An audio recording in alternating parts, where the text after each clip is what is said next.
se acerca su venida, se oyen ya los pasos del Rey que se aproxima. La tarea aún nos queda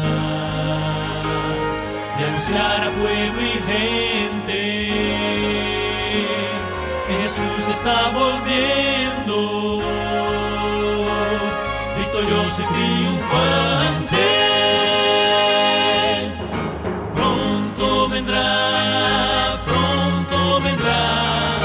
Cristo muy pronto vendrá.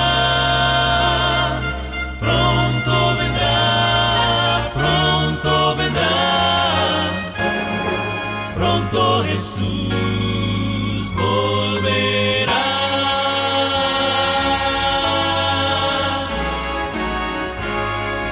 Pronto Jesús volverá.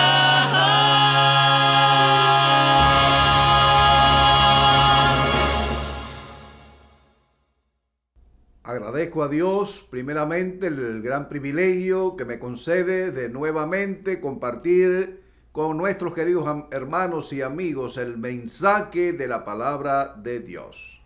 Y como siempre acostumbramos a encomendarnos a nuestro Dios, te invito en el lugar donde estés a que inclines tu rostro para hablar con nuestro Padre Celestial. Oremos.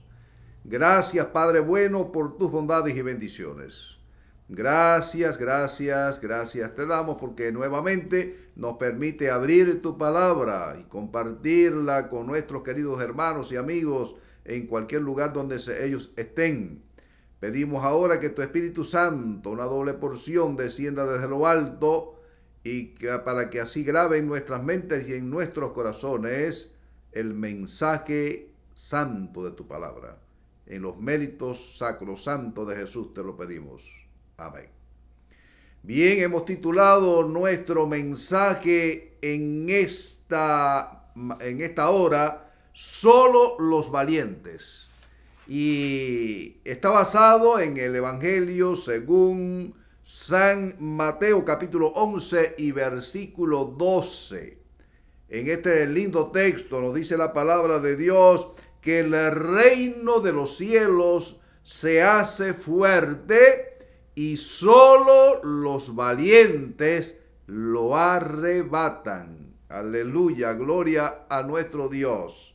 Así que el reino de los cielos ya podemos ver que es un gran desafío. Es solo para valientes.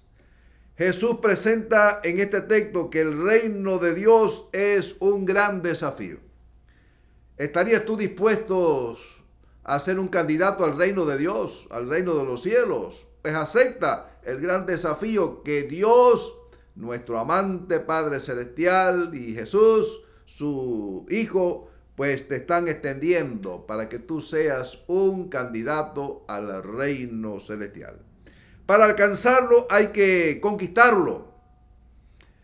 La historia de la humanidad después de la entrada del pecado está llena, repleta de historias, relatos de reyes, de personas que lograron establecer un imperio en diferentes partes del mundo antiguo.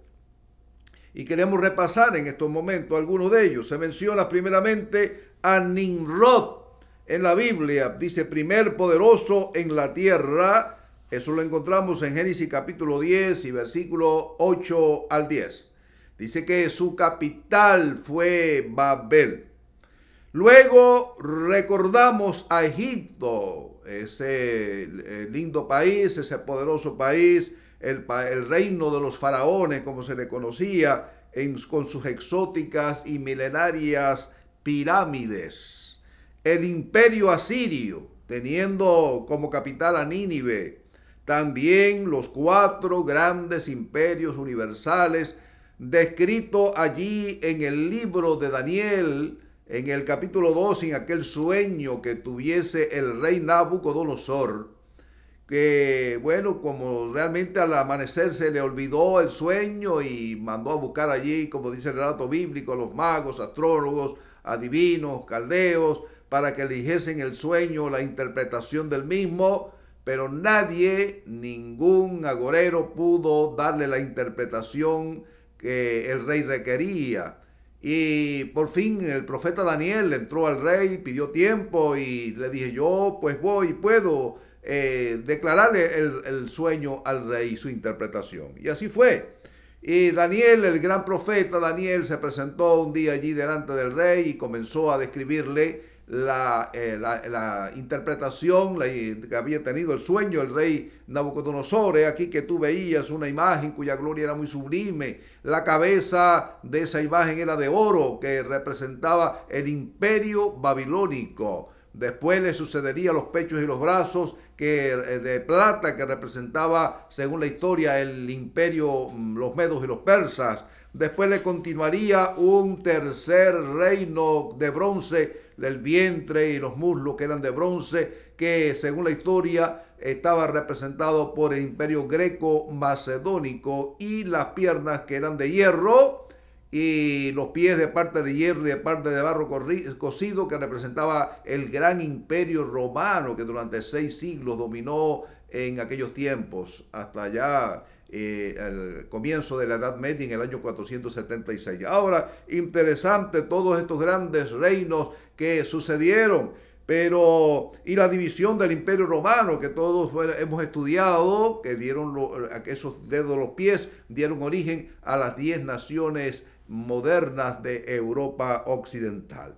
Pero luego viene la piedra. Dice que estuvo mirando en el sueño, se describe que una piedra fue cortada no con mano e hirió a la imagen, ¿dónde? En los pies, y fue desmenuzado el oro, la plata, el bronce, el hierro, el barro, y se los llevó el viento como tamo de las eras del verano, y de aquella piedra se fundó un poderoso imperio, el quinto imperio universal, que es el reino de los santos del Altísimo, cuyo dominio es reino eterno, no sería dejado a otro pueblo, sino que permanecería para siempre.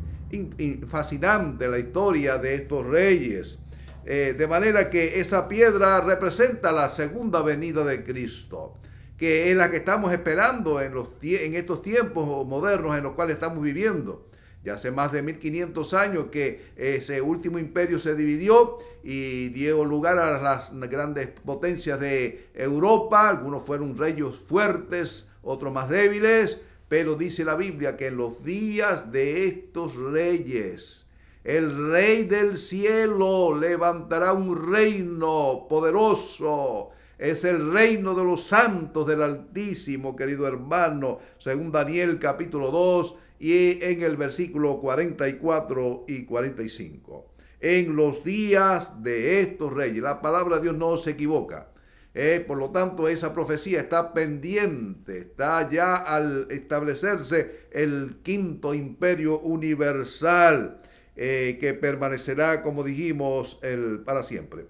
Ese es el reino de los santos del Altísimo. Tú puedes formar parte de ese reino si tú lo deseas, si tú te entregas a Jesucristo, si vives una vida piadosa y obediente a sus mandamientos. Se mencionaba en la Biblia también el rey del norte, el rey del sur, el reino turco-otomano, Mahoma con sus grandes conquistas, también en la Edad Media, Carlomagno, que dominó como 800 ciudades, pero no logró unificar a Europa. Pero antiguamente también se mencionaba a Alejandro Magno, el Grande, que fue un poderoso conquistador griego que luchó contra los medos y los persas en esas 3 grandes batallas, Gránico, Ipso y Arbela, 331, 332, 334, en la gran batalla de las Gaugamelas, pues se enfrentó con 100.000 hombres a Darío III Histaspes. Y salió perdiendo Darío, y cuando fue a darse cuenta ya Alejandro Magno tenía conquistado casi prácticamente todo su imperio. Ya Daniel, el libro del profeta Daniel, pues ya hablaba en un sueño Dios le reveló que veía un macho cabrío, un chivo, con un cuerno notable, y entonces luchó contra el carnero de 2 cuernos que representaba el imperio, los medos y los persas, y lo derribó y le destruyó, le quebró los 2 cuernos, y dice que apenas se podía levantar, no estaba exhausto, no podía levantarse, de manera que los griegos, con su forma de pelear, sus falanges, destruyeron prácticamente todo el ejército de los medos y los persas. Ahora se hace frente, dice la Biblia, que el reino de Dios, dice, se hace fuerte, es decir, sufre violencia, se hace fuerte. Es decir, que para poder conquistar el reino de Dios, usted tiene que ser un valeroso soldado y pelear con las armas de la fe para poder alcanzar la victoria en Cristo Jesús. Se cuenta que cuando el gran conquistador romano Julio César se lanzó a la conquista de las Galias, es decir, Inglaterra, lo primero que hizo fue quemar las naves. Ahora sus soldados no podían escapar ni retroceder. Solo tenían un solo camino: vencer o morir.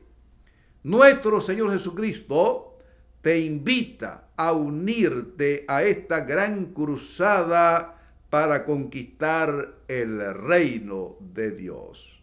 ¿Estás tú ready? ¿Estás listo? ¿Te gustaría, verdad, pertenecer al gran ejército del gran libertador Cristo Jesús? Por lo tanto, te invitamos a continuar escuchando nuestro mensaje en esta hora. Para lograrlo es importante quemar las naves. Así que recuerda, número 1, debes de quemar las naves. ¿Qué quiere decir esto? ¿O qué queremos decir con esto?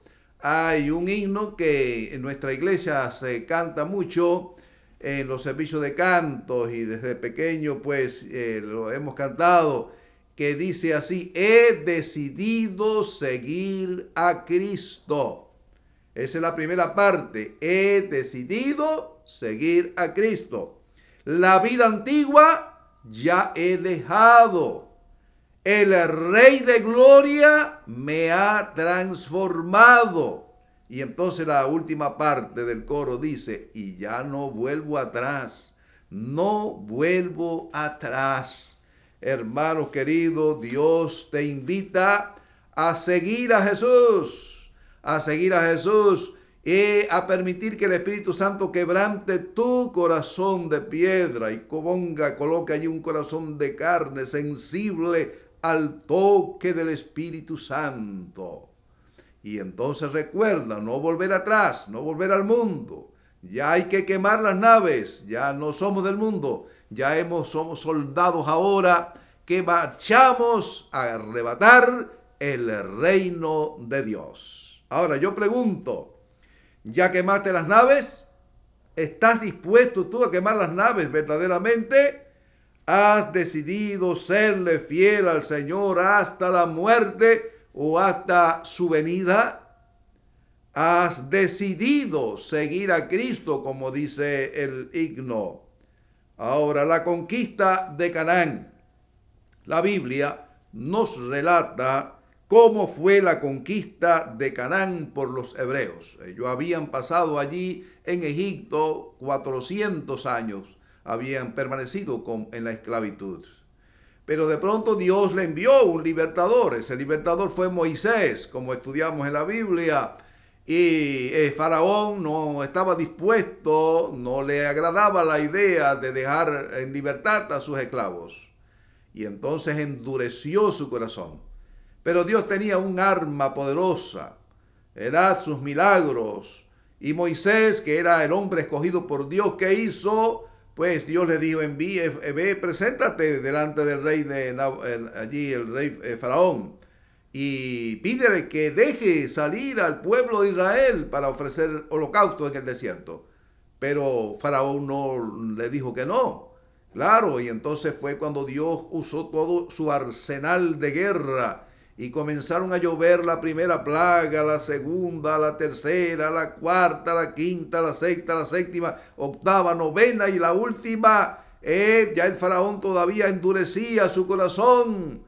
Las plagas de la sangre, de las ranas, de las moscas y todas esas, aquellas del granizo, de las langostas. Pero ¿qué pasaba? El faraón no dejaba salir en libertad al pueblo de Dios, hasta que Dios tuvo que ejercer su extraña operación. Le dijo a los israelitas que ellos debían de matar un cordero, sacrificar un cordero, y coger un hisopo, un gajito y de la sangre, poner una señal allí en la puerta, y cuando a medianoche pasara el ángel exterminador y viera la señal de la sangre, pasaría de largo, pero que todos los primogénitos de Egipto morirían en esa noche. Y así sucedió, hermanos queridos. Es decir, de que hasta allá ya los egipcios, cuando vieron aquello, pues aquella plaga, la muerte de los primogénitos, inmediatamente le dijeron: no, salgan de aquí. No querían morir. Es decir que, hermanos queridos, nosotros nos acercamos, nos estamos aproximando a la frontera, a las mismas fronteras de la Canaán celestial, a la tierra prometida. Dios está usando su arsenal, sus plagas sobre este mundo. Y algunos podrán decir: sí, pero en estas plagas están muriendo los mismos cristianos y no cristianos, creyentes y no creyentes. ¿Cómo es posible entonces? Sí, el Señor puede mandar a dormir a muchos, pero en el día glorioso de su venida, en el día glorioso de la resurrección, los muertos en Cristo, dice la Biblia, resucitarán primero, porque el Señor los está sellando para vida eterna, lo está sellando para salvación. Hermanos queridos, vivimos en tiempos tormentosos, tiempos difíciles. Nos estamos acercando ya a la gran liberación. Cristo está por venir, está ya llegando a la tierra. Dice la sierva inspirada que ya se escuchan los pasos de un Dios que se aproxima. Hermanos, ¿estás dispuesto tú a entregar tu vida al Señor? El Señor está llegando. Ahora, la conquista de Canaán. Hay 7 pasos que yo he anotado. 7 prodigios que realizó Dios. Claro, hicieron muchos prodigios, pero que Dios hizo con el pueblo antes de llegar a la tierra prometida. La Biblia nos relata cómo fue la conquista de Canaán por los hebreos. Primero, Dios los liberó de la esclavitud de Egipto. Y al igual que nosotros, también el Señor, que nos está preparando para la gran conquista de la Canaán celestial, Dios nos liberta o nos libera del pecado. Segundo, los bautizó en el río, allí en el mar Rojo, al pasar por el mar Rojo, así que eso fue un símbolo del bautismo de Dios para los hebreos. Tercer lugar, les dio su santa y divina ley al 2 meses, cuando llegaron allí al monte Sinaí entre relámpagos y truenos. Allí Dios los reunió y les dictó su santa y divina ley, los 10 mandamientos. De manera que somos un pueblo que teme a Dios, somos un pueblo que guardamos sus mandamientos, que nos separa del mundo. Ahora, les enseñó, en otras palabras, a obedecer y a odiar el pecado. En cuarto lugar, ¿qué hizo Dios con su pueblo? Los alimentó con el maná. Y hoy en día, en el pleno siglo XXI, ¿qué está haciendo Dios con su iglesia? ¿Qué está haciendo Dios con el pueblo remanente? Con su pueblo, lo está alimentando. El maná representa la palabra de Dios. Ni pregúntate, ¿alimentas diariamente de la palabra de Dios? ¿Es ella tu comida? Dijo Cristo que ella es mi verdadera comida y mi verdadera bebida. El quinto, les sació su sed. Cuando Moisés sintieron sed, que clamaron a Moisés y Moisés clamó a Dios, Dios que le dijo a Moisés: toma tu vara. y ve allí donde está la peña, la roca, y háblale a la peña, golpea a la peña una vez. Pero bueno, ¿y qué hizo? Bueno, pues allí Moisés reunió a la multitud y le dijo: os veréis rebeldes, que os haré salir agua de la peña, de la roca. Y así sucedió, hermanos queridos. Dice que un río salió de la roca, salió abundante agua, y el pueblo de Israel bebieron, se saciaron, no solamente ellos, sino también a sus ganados. Ahora el sexto, Dios luego los probó cuando estaban en el borde de la tierra prometida. Pues las serpientes comenzaron a murmurar contra Dios, y hoy en día se repite la misma historia. La gente de falta de fe empieza a murmurar contra los líderes, comienzan a murmurar contra Dios, y entonces Dios le quitó su protección, y en un momento las serpientes que convivían allí en el desierto, porque las serpientes siempre han estado en el desierto, comenzaron a morder allí y a inocular su veneno mortal, y mucho pueblo murió.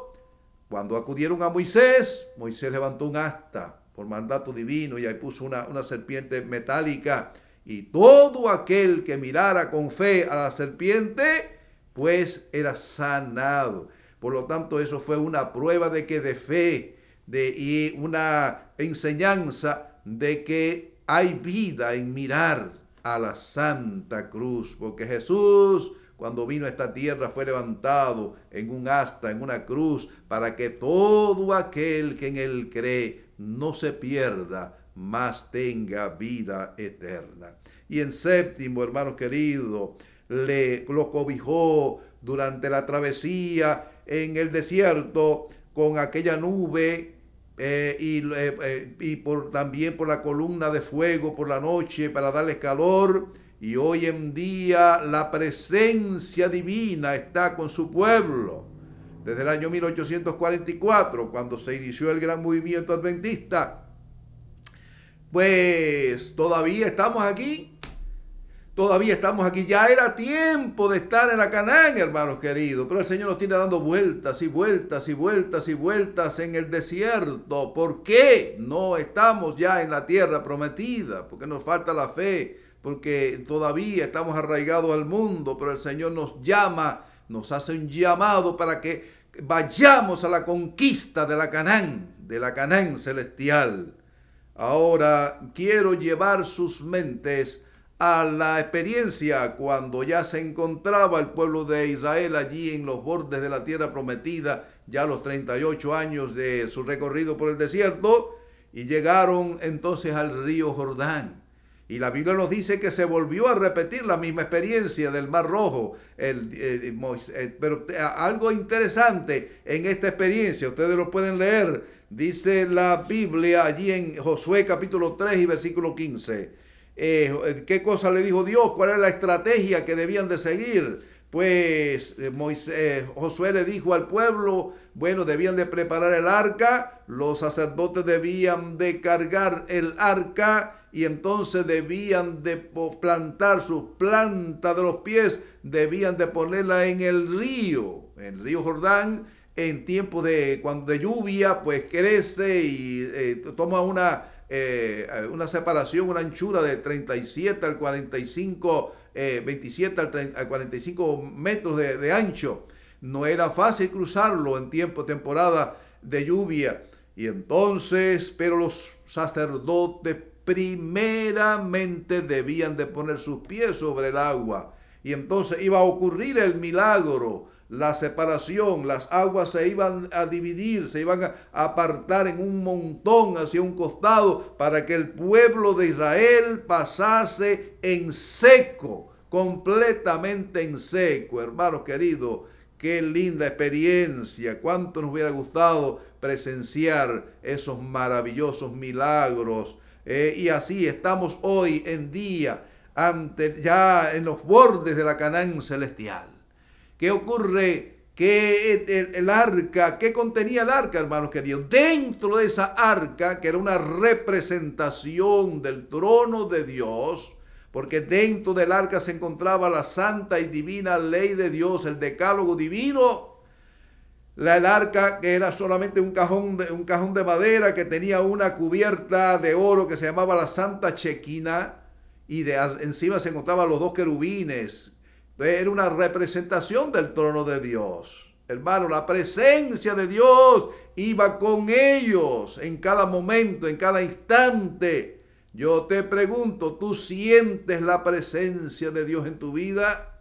¿Siente que Dios te está dirigiendo para hacer un soldado de Jesucristo, para alcanzar y arrebatar el reino de Dios que se aproxima? Ahora me llama la atención porque dice la palabra que los sacerdotes tenían que mojarse los pies. Era una prueba de fe. Entonces el pueblo pasaría en seco detrás del arca. Ahora, finalmente llegaron a Jericó. Y la primera ciudad que ellos debían de conquistar, ¿cuál era? La ciudad de Jericó. Era una ciudad fortificada allí era la llave para entrar a la conquista de Canaán. Entonces había que prepararse para la guerra. Y hoy en día nosotros, para alcanzar el reino de Dios, tenemos la Canaán celestial, tenemos que prepararnos para la guerra. Pero es una guerra espiritual, hermanos queridos. Es una guerra. Ahora, lo primero que debían conquistar la ciudad de Jericó. La ciudad parecía invencible. La ciudad parecía inexpugnable. Estaba rodeada de un poderoso muro. Y un ejército poderoso aguardaba en la cima de los muros para defender la ciudad, listo para resistir o morir. Y hoy en día tenemos nosotros que conquistar la tierra prometida. ¿Y cuál es la estrategia que tenemos que seguir como cristianos para alcanzar la tierra prometida? Bueno, la estrategia divina. Debían de dar una vuelta diariamente alrededor de la muralla de Jericó. El ejército delante, la retaguardia de los más débiles detrás, el arca llevada por los sacerdotes en el centro, símbolo de la presencia divina. El séptimo día debían de dar 7 vueltas y a la vez gritar con fuerza, tocar las bocinas, ir hacia adelante, hacia la toma de Jericó. Y efectivamente las murallas cayeron porque Dios estaba dirigiendo, era el Dios de la guerra, estaba dirigiendo la batalla. Después de haber sido tomada la ciudad, ya Josué había dado instrucciones de que todo el oro, la plata, el bronce, el hierro debía de ser dedicado a la casa de Dios. Pero hubo un problema. Hubo un soldado llamado Acán que codició un lingote de oro, codició un manto babilónico, 200 piezas de plata y lo enterró en su tienda. Y eso condujo a que el pueblo de Israel, en la toma de Ai, la ciudad que le seguía, pues fueran derrotados. Y Dios le dijo, es que hay anatema en el campamento. Alguien codició de las cosas que estaban dedicadas a la causa de Dios. Y yo pregunto en esta hora, ¿habrá alguien que está codiciando del anatema? ¿Habrá alguien que realmente ha codiciado el lingote de oro y lo ha escondido? Quizás no en la tienda, pero sí en el banco. Lo que pertenece, lo que está dedicado, lo que Dios exige que nosotros dediquemos a la causa de Dios y que estemos impidiendo el progreso de la conquista de la Canaán celestial. Ahora, eso se llama prevaricación. Solo los valientes lo arrebatan, dice la palabra. San Pablo nos aconseja de que para conquistar el reino de Dios, como buenos soldados de Jesucristo, debemos hacer lo siguiente. Allí en la carta a los Efesios, capítulo 6, versículo 10 al 18. Por lo demás, hermanos míos, fortaleceos en el Señor y en el poder de su fuerza. Tomad toda la armadura de Dios. Ceñid vuestros lomos de la verdad. Vestíos con la coraza de justicia. Calzados los pies con el apresto del evangelio de paz. tomad el escudo de la fe, tomad el yelmo de la salvación, la espada del Espíritu, que es la palabra de Dios, y orad en todo tiempo, con toda oración y súplica, en el Espíritu, y velando en ello. Oh, hermanos queridos, esta es la manera que se nos indica para que todos alcancemos llegar a ser súbditos del reino de Dios. Esa batalla es contra nosotros mismos, mayormente. ¿Por qué? Porque de dentro de nuestro corazón, dijo Cristo, es de donde nacen los malos pensamientos, es donde nacen las envidias, el orgullo, etcétera. Y el mismo apóstol nos aconseja diciendo en 2 Corintios 10, 4 y 5 que debemos de llevar cautivo todo pensamiento a la obediencia a Cristo. Y luego escribiendo en la carta a los Romanos, capítulo 12, nos dice que así, hermanos, os ruego por las misericordias de Dios, que presentéis vuestros cuerpos en sacrificio vivo, santo, agradable a Dios, que es vuestro culto racional. Acepta el desafío divino, únete al ejército de Dios, pongámonos en posición de batalla, arrebatemos el reino de Dios. Solo los valientes heredarán el reino de Dios. De los cobardes no se ha escrito nada bueno. Pidamos a Dios de todo corazón que nos llene de fe, porque la fe es lo que vence al mundo. Estoy completamente que si peleamos la buena batalla de la fe, alcanzaremos y arrebataremos la tierra prometida, porque es tiempo ya de llegar a casa. Te invito para que escuche este bello himno sobre la fe que mueve al mundo, que mueve montañas, y finalmente al final pues concluiremos con una oración.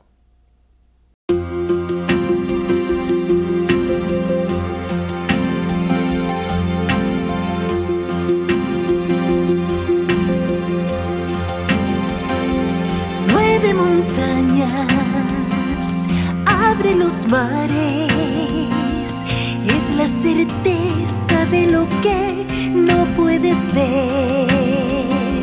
Calma tormentas, brinda esperanza. En el invierno hacia el sol resplandecer. Dame la fe, dame la fe, dame la fe, dame la fe para pasar las pruebas sin desfallecer. Dame la fe, dame la fe, dame la fe, dame la fe para entender que solo en ti hallo poder.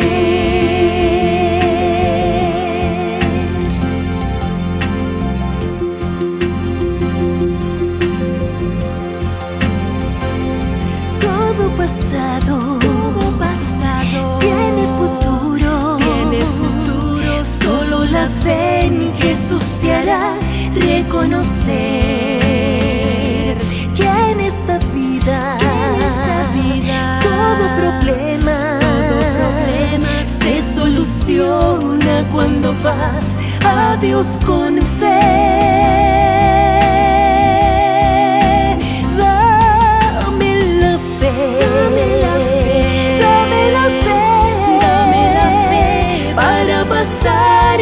Pruebas sin desfallecer. Dame la fe, dame la fe, dame la fe, dame la fe para entender que solo en ti hallo poder.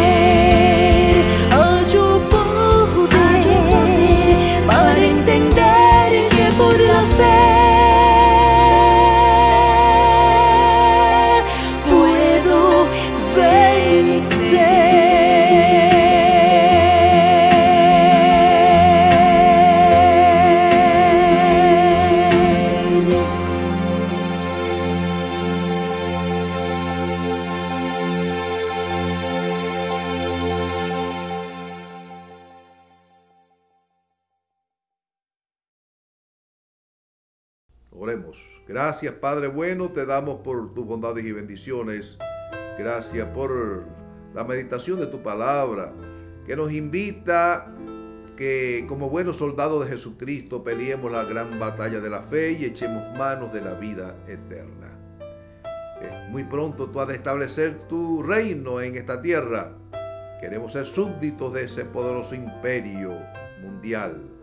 Pedimos, Señor, que nos fortalezca cada día, que añadas tu bendición sobre tu palabra, sobre tu pueblo, y que nada ni nadie nos haga separar de tus caminos. Te lo pedimos y damos gracias en los méritos de Jesús. Amén.